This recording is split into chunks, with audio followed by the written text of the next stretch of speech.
High everyone welcome to উত্তীৰ্ণ সকলোকে উত্তীৰ্ণলৈ স্বাগতম জনাইছোঁ। যোৱা ক্লাছত আমি কি চাইছিলোঁ? সমান্তৰ প্ৰগতি সাধাৰণ আৰ্হিটো চাইছিলোঁ। এতিয়া কোৱাচোন, সমান্তৰ প্ৰগতি এটা বিষয়ে জানিবলৈ অতি কমেও কি তথ্যৰ প্ৰয়োজন হ'ব? এটা সমান্তৰ প্ৰগতি আমি অতি কমেও কি তথ্য ব্যৱহাৰ কৰি উলিয়াব পাৰিম? অতি কম তথ্য মানে কি? মিনিমাম কি ইনফৰমেশ্যন ইউজ কৰি আমি সমান্তৰ প্ৰগতি এটা গঠন কৰিব পাৰোঁ? আমাক কি লাগিব? এক নম্বৰ লাগিব প্ৰথম পদ। অকল প্ৰথম পদটো দি আমি সমান্তৰ প্ৰগতি গঠন কৰিব পাৰিমনে? নোৱাৰিম। তাৰ বাহিৰে আমাক কি লাগিব? আৰু এটা বস্তু লাগিব। কি লাগিব সেইটো?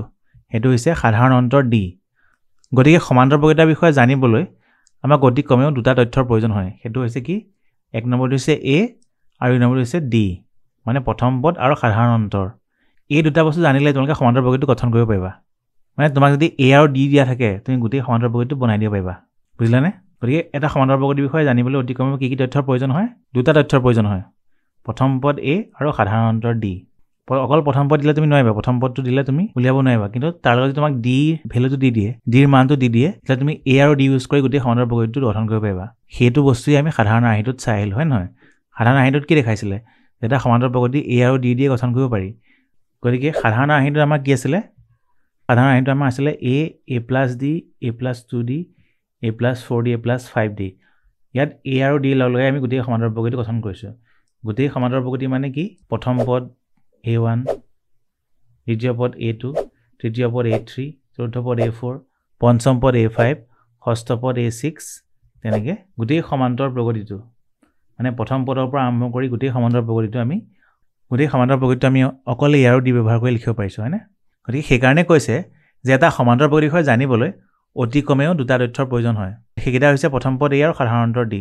এ আৰু ডি জানিলে আমি গোটেই সমান্তৰ প্ৰগতিটো লিখি দিব পাৰোঁ। এতিয়া আমি এটা উদাহৰণ ল'ম। ইয়াত কি কৈছে? এটা সমান্তৰ প্ৰগতি প্ৰথম পদ এৰ মান 6 আৰু সাধাৰণ অন্তৰ ডিৰ মান 3 হয়, তেন্তে প্ৰগতিটো কি হ'ব? আমাক মানে প্ৰগতিটো উলিয়াব লাগে। আমাক দুটা বস্তু দিয়া আছে, প্ৰথম পদ এ আৰু সাধাৰণ অন্তৰ ডি। এই দুটাৰ মান দিয়া আছে, ঠিক আছে? গতিকে আমি পাতি লৈছোঁ। সমাধানটো হ'ব কি? দিয়া আছে, আমি লিখি লৈছোঁ কি দিয়া আছে। এ ইজ ইকুৱেল টু 6 আৰু ডি ইজ ইকুৱেল টু 3। ক'ৰ পৰা গম পালোঁ? কাৰণ এৰ মান 6 আৰু ডিৰ মান 3 বুলি লিখি দিয়া আছে। গতিকে আমি এ ইজ ইকুৱেল টু 6 আৰু ডি ইজ ইকুৱেল টু 3 লিখি ল'লোঁ। এতিয়া সাধাৰণ আৰ্হিৰ জৰিয়তে আমি কেনেকৈ লিখিম? এইটো হ'ল সাধাৰণ আৰ্হিটো, হয়নে? প্ৰথম পদটো হ'ব এ, দ্বিতীয় পদটো হ'ব এ প্লাছ ডি, তৃতীয় পদটো হ'ব এ প্লাছ 2d। তেনেকৈ পদবোৰ আমি পাই গৈ থাকিম এ আৰু ডিৰ মান পাতি গৈ থাকিলে, ঠিক আছে? গতিকে আমি কি বুলি লিখিম? a1 ইজ ইকুৱেল টু এ। প্ৰথম পদটো a1 বুলি ধৰিছোঁ, সেইটো হ'ব এ, হয় নহয়? প্ৰথম পদটোতো এ হয়, গতিকে এইটো হ'ব 6। দ্বিতীয় পদটো লিখিছোঁ a2, এইটোৰ মানটো কি আছে ইয়াত? এ প্লাছ ডি, হয়নে? গতিকে এ প্লাছ ডি লিখিছোঁ। গতিকে কিমান হ'ব? 6 প্লাছ 3। এৰ মান হৈছে 6, ডিৰ মান হৈছে 3, হয়নে? সেইকাৰণে আমি 6 প্লাছ 3 পাতিলোঁ। আমি পালোঁগৈ কিমান? 9 পালোঁ, হয়নে? গতিকে এটোৰ মানটো পাই গ'লোঁ। এতিয়া a3 কি হ'ব? a3 হ'ব এ প্লাছ 2d। সাধাৰণ আৰ্হিটোৰ পৰা আমি পাই আহিছোঁ, হয় নহয়? a3 হ'ব এ প্লাছ 2d। বা এইটো মনত নাথাকিলে তোমালোকে কেনেকৈ উলিয়াব পাৰা যে এইটো চবৰ লগত থাকিবই। গতিকে a3 is equal to A লিখিলোঁ, প্লাছ ডি কেইটা হ'ব? সেই সংখ্যাটোৰ স্থানতকৈ, মানে নম্বৰতকৈ 1 কম ডি। যোৱা ক্লাছত মই কথাটো বুজাই দিছিলোঁ যে সেই পদটোৰ নাম্বাৰতকৈ 1 কম ডি হয়। 3 আছে, গতিকে ডিৰ আগৰ সংখ্যাটো 2 হ'ব, হয়নে? এতিয়া অকল এ আৰু ডিৰ মানটো পাতি দিলে হ'ল। আমি এৰ মানটো 6 আৰু ডিৰ মানটো কিমান হ'ব? 3। 2 ইনটু 3 লিখিছোঁ, ব্ৰেকেট মানে হ'ল পূৰণ হৈ আছে, ঠিক আছে? 2 ইনটু 3, ইয়াত 2 ইনটু 3 লিখিছোঁ, হ'ল। গতিকে কিমান হ'বগৈ এইটো? 6 প্লাছ 2 3 গুণ 6, 6 প্লাছ 6 ইজিকেলটো হ'ব 12। এতিয়া আমি লিখিম a4। a4 কিমান হ'বগৈ? এ প্লাছ 4তকৈ কম ডি, মানে 3d, হয় নহয়? ঠিক তেনেকৈ আমি এৰ মানটো বহালোঁ, ডিৰ মানটো বহালোঁ। গতিকে আমি কিমান পালোঁ? 6 প্লাছ 3 3 গুণ 9, গতিকে কিমান হ'লগৈ? 6 9 15। 6 প্লাছ 9 ইজিকেলটো 15, হ'ল। a5 ইজিকেলটো কিমান হ'ব? A plus 4d। প্ৰথম পদ এটো থাকিবই, প্লাছ ডি কেইটা থাকিব? 5তকৈ 1 কম ডি, গতিকে এ প্লাছ 4d হ'ল। গতিকে তোমালোকে এইটো মনত ৰাখিব নালাগে আৰু, এনেকৈ তোমালোকে দেখিলে গম পাব লাগিব যে a5টো আমি কি পাতিম? এটো থাকিবই, এটো চবতে আছে, হয় নহয়? গতিকে এইটো চবতে একেই থাকে, এটা এ থাকে, হয় নহয়? প্লাছ ডিৰ মানটো কেনেকৈ সলনি হৈছে চোৱা, 3 2 4 3 5ত 4, মানে 1 1 কম, হয়নে? সেইটোৱে 6 প্লাছ 4 ইনটু 3, মানে 6 প্লাছ 4 3 গুণ 12, গতিকে 12 18 গতিকে আমাক সমান্তৰাল প্ৰগতিটো উলিয়াবলৈ কৈছে পাঁচটা পদ আমি উলিয়ালো 5 নম্বৰ পদলৈকে আমি উলিয়ালো তাৰপিছত আমি ডট ডট দি দিছোঁ আৰু আছে কিন্তু আমি নুলিয়াওঁ আমি অকল 4টা বা 5টা কৰি লিখালে হ'ল গতিকে মই সাধাৰণ আৰ্হিটো অঁতৰাই দিছোঁ তোমালোকক এইটো মানে মই জাষ্ট বস্তু মানে মনত পেলাবৰ কাৰণে তোমালোকক লিখিছিলোঁ এইটো ঠিক আছে গতিকে আমি কি লিখিব পাৰোঁ এতিয়া গতিকে সমান্তৰাল প্ৰগতিটো হ'ব গতিকে সমান্তৰাল প্ৰগতিটো কি হ'বগে প্ৰথম পদ পাইছোঁ 6 দ্বিতীয় পদ 9 তৃতীয় পদ 12 চতুৰ্থ পদ 15 পঞ্চম পদ 18 হয়নে এনেকৈ গৈ থাকিব গতিকে হ'বগে 6, 9, 12, 15, 18, ডট ডট ডট অৰ্থাৎ এইটোৱে হ'বগে সমান্তৰাল প্ৰগতিটো বুজিলানে গতিকে আমাক অকল a আৰু d ৰ মান দিয়া থাকিলে আমি গোটেই সমান্তৰাল প্ৰগতিটো উলিয়াবগে পাৰোঁ গতিকে সমান্তৰাল প্ৰগতিটো গঠন কৰিবলৈ অতি কমেও কি তথ্যৰ প্ৰয়োজন হয় a আৰু d ৰ মান লাগে a আৰু d ৰ মান জানিলে আমি গোটেই সমান্তৰাল প্ৰগতিটো উলিয়াব পাৰোঁ এতিয়া তোমালোকক মই আৰু এটা হোমৱৰ্ক দিছোঁ হা এইটো কৰি চাবা প্ৰথম পদ a = 5 দিয়া আছে আৰু সাধাৰণতৰ d ৰ মান 2 দিয়া আছে গম পাইছেনে a ৰ মান 5 আৰু d ৰ মান 2 গতিকে সমান্তৰাল প্ৰগতিটো কি হ'ব তোমালোকে নিজে উলিয়াবা ঠিক আছে এতিয়া নেক্সট আমি আগবাঢ়িছোঁ এতিয়া আমি কি পালোঁ যে এটা সমান্তৰাল প্ৰগতি যদি দিয়া থাকে a1 a2 a3 a4 a5 a6 dot dot dot এনেকৈ সমান্তৰাল প্ৰগতি দিয়া থাকে গতিকে এটা সাধাৰণ আৰ্হিটো হ'বগৈ এইটো a1 = a a2 = a + d a3 = a + 2d a4 = a + 3d a5 = a + 4d a6 = a + 5d এনেকৈ আমি গোটেইবিলাক পদ লিখিব পাৰোঁগৈ ঠিক আছে এতিয়া চোৱা এই সমান্তৰাল প্ৰগতিত মই অকল প্ৰথম 6টা পদ লিখিছোঁ হয়নে এতিয়া ধৰা এই সমান্তৰাল প্ৰগতিত আৰু এটা পদ আছে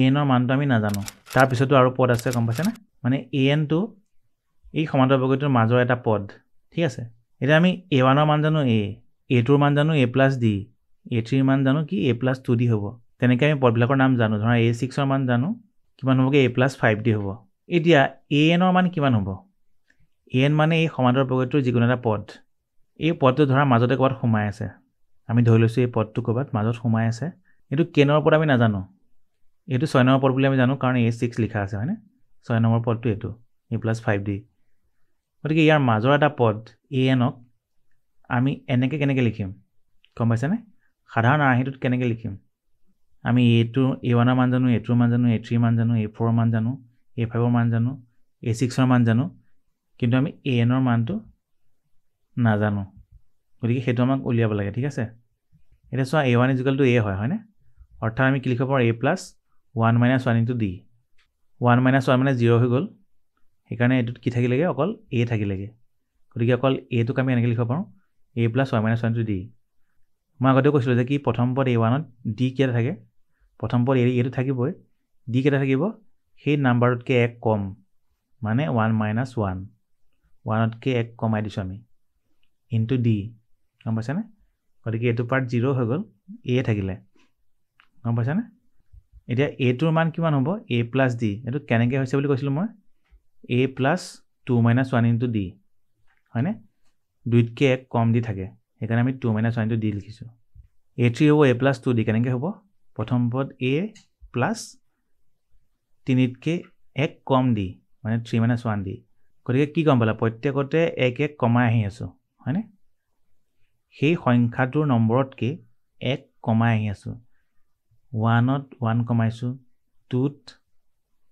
আকৌ 1 কমাইছোঁ 3ত আকৌ 1 কমাইছোঁ হয়নে যিটো কথা আগতে কৈ আহিছিলোঁ মানে সেইটোকে আকৌ মই লিখি দেখাই দিছোঁ a4 হ'বগৈ a + 3d হয়নে গতিকে আমি কেনেকৈ লিখিব পাৰোঁ a + 4 - 1 * d 4 - 1 মানে 3d হয় নহয় a5 হ'বগৈ a + 4d মানে a + 5 - 1 * d বুজি পালা a6 হ'বগৈ a + 5d গতিকে a + 6 - 1 * d a + a থাকিব +6 - 1 * d তেনেকৈ বাকীবিলাক পদো আমি লিখিব পাৰোঁ ধৰা আমি আকৌ a25টো উলিয়াম ইয়াৰ মাজৰ এটা পদ উলিয়াম হা আমি a6লৈকে উলিয়ালোঁ এতিয়া মাজৰ পদ এটা উলিয়াই চাওঁ a25টো কি হ'বগৈ চোৱাচোন a + 24d কিয় হ'ব কাৰণ প্ৰথম পদ a থাকিব প্লাছ সংখ্যাটোৰ নাম্বাৰতকৈ 1 কম দি অৰ্থাৎ 25 - 1 মানে 24d এইটোকে আমি লিখিছোঁ a + 25 - 1 * d তেনেকৈ আমি বাকীবিলাক পদো উলিয়াই গৈ থাকিব পাৰিম ঠিক আছে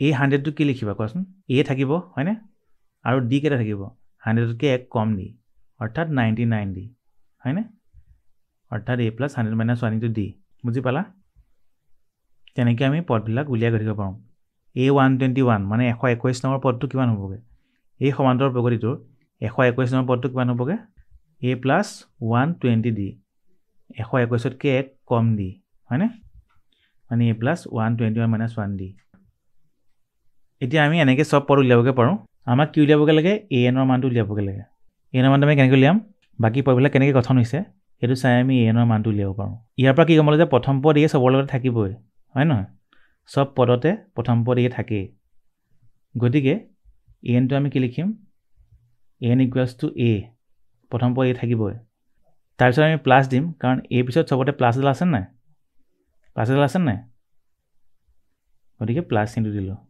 হ'ল A1 ইকুৱেল টু কি লিখিলোঁ আমি A প্লাছ এতিয়া D এটা আহিব আৰু D আগত কিবা এটা সংখ্যা আহিব এতিয়া D আগত সংখ্যাটো কি আহিব 1 নম্বৰ পদ থাকিলে 1 - 1 হয় 2 নম্বৰ থাকিলে 2 - 1 হয় 3 নম্বৰ থাকিলে 3 - 1 হয় হয় নহয় এই তিনিটোতকৈ 1 কম হয় 4 নম্বৰ থাকিলে 4 - 1 হয় 5 নম্বৰ থাকিলে 5 - 1 হয় 6 নম্বৰ থাকিলে 6 - 1 হয় গতিকে Nত থাকিলে কিমান হ'ব N - 1 হ'ব হয় নহয় কি লিখিম আমি N - 1 হ'ল তাৰপিছত কি লিখিব লাগে অকল D লিখিব লাগে আৰু হৈ গ'ল গতিকে এইটোৱে পালোঁ আমি Nতম পদ Nতম পদটো কেনেকৈ উলিয়ালোঁ প্ৰথম পদ A থাকিবই যেহেতু সবতে আছে সব পদতে প্ৰথম পদ A আছে হয়নে প্লাছটো সবতে আছে হয়নে সেইকাৰণে মানে ভাঙি কৰি দেখুৱাইছিলোঁ তোমালোকে Nতম পদ উলিয়াবলৈ সুবিধা হয় বুজি পোৱা যাতে Nতম পদটো কেনেকৈ উলিয়ামগৈ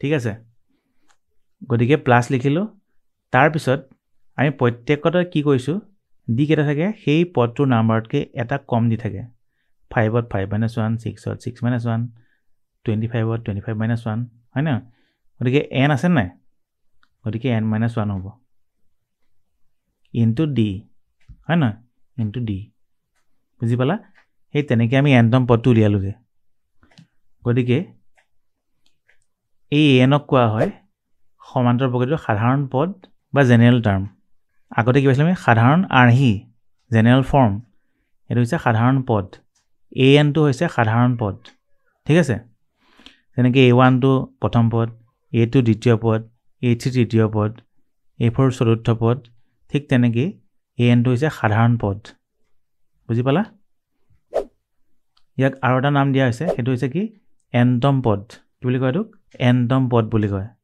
মনত থাকিবনে Nটো কোৱা হয় সাধাৰণ পদ বা Nতম পদ আমি Nতম পদটো বেছি ইউজ কৰোঁ কাৰণ ই N নম্বৰ আছে গতিকে ইয়াক Nতম পদ বুলি কৈছোঁ বুজি পালা গতিকে আমি কি লিখিব পাৰোঁ Nৰ মানটো আমি এতিয়া কি লিখিব পাৰোঁ প্ৰশ্নবোধকটো অতৰাই মই A plus N - 1 into D লিখিব পাৰোঁ বুজি পালানে কাৰণ আমি অলৰেডি তাৰ মানটো পাই গ'লোঁ তাৰ ভেলুটো আমি পাই গ'লোঁ কি হ'ব Nৰ মানটো A plus N - 1 into D A plus N - 1 into D গম পাইছানে বুজি পালা কেনেকৈ হৈছে এতিয়া প্ৰথম পদ A1 ইকুৱেল টু A দ্বিতীয় পদ A plus D তৃতীয় পদ A plus 2D চতুৰ্থ পদ A plus 3D পঞ্চম পদ A plus 4D ষষ্ঠ পদ A plus 5D ঠিক তেনেকৈ Nতম পদটো হ'ব A plus N - 1 into D N - 1 কিয় হৈছে প্ৰতিটো ক্ষেত্ৰতে কি হয় সেই পদটোৰ নম্বৰতকৈ এটা কম দি থাকে গতিকে এই পদটোৰ নম্বৰটো হৈছে N গতিকে Nতকৈ এটা কম দি থাকিব বুজিলা সেইকাৰণে A plus N - 1 into D লিখিছোঁ এতিয়া আৰু এটা কথা এই Nতম পদটো একচুৱেলি যিকোনো পদেই হ'ব পাৰে যদি Nৰ মানটো আমি 1 বহাই দিওঁ কি হ'ব A1 হৈ যাব A1 equal to A plus আকৌ ইয়াত 1 বহাব লাগিব ইয়াত 1 বহালে ইয়াতো 1 বহাব লাগিব Aৰ তলৰ Nটোত 1 বহালে ইয়াতো 1 বহাব লাগিব মানে A1 ইকুৱেল টু কি হ'ব A প্লাছ 1 - 1 ইনটু D এইটো পাই গ'লোঁ হয়নে A প্লাছ 1 - 1 ইনটু D Nৰ মানটো যদি আমি 2 বহাই দিওঁ কি হ'ব A2 পাই যাম আমি হয় নহয় চোৱাচোন A2 equal to A plus 2 - 1 into D A plus 2 - 1 into D যদি Nৰ মানটো 3 পাতি দিওঁ এইটো পদ পাই যাম 3 নম্বৰ পদটো পাই যাম কেনেকৈ চোৱা A3 পাতিলে কি হ'ব A plus 3 - 1 into D A3 মানে কি A প্লাছ 3 - 1 ইনটু D মানে A প্লাছ 2D গতিকে সেইটো পাই গ'লোঁ গতিকে Nৰ মানটো তোমালোকে সলনি কৰি গৈ থাকিলে যিকোনো মান পাই গৈ থাকিবা এই Nটো সলনি কৰি গৈ থাকিলে তোমালোকে সকলো পদে পাই গৈ থাকিবা 1ৰ পৰা ষ্টাৰ্ট কৰি তোমালোকে যিয়ে নবহোৱা ইয়াত 500 725 গম পাইছানে যিয়ে নবহোৱা সেই পদটো পাই যাবাগে খালি ইয়াত যি বহা ইয়াতো সেইটো বহাই দিলে হ'ল বুজি পালা গতিকে এই Nটো যিকোনো পদ হ'ব পাৰে আমি ইয়াত মাজৰ পদ এটা লৈছোঁ যোনটো মান আমি নাজানো সেইটো এন বুলি ধৰিছোঁ আৰু তাৰ মানটো পাইছোঁ আমি কিমান a + n - 1 * d এই এনটো শেষ পদো হ'ব পাৰে ভিডিঅ'টো ভাল লাগিলে তোমালোকৰ বন্ধু বান্ধৱৰ লগত শ্বেয়াৰ কৰিবা যাতে তেওঁলোকো উপকৃত হয় আৰু চেনেলটো ছাবস্ক্ৰাইব কৰিবা ঠিক আছে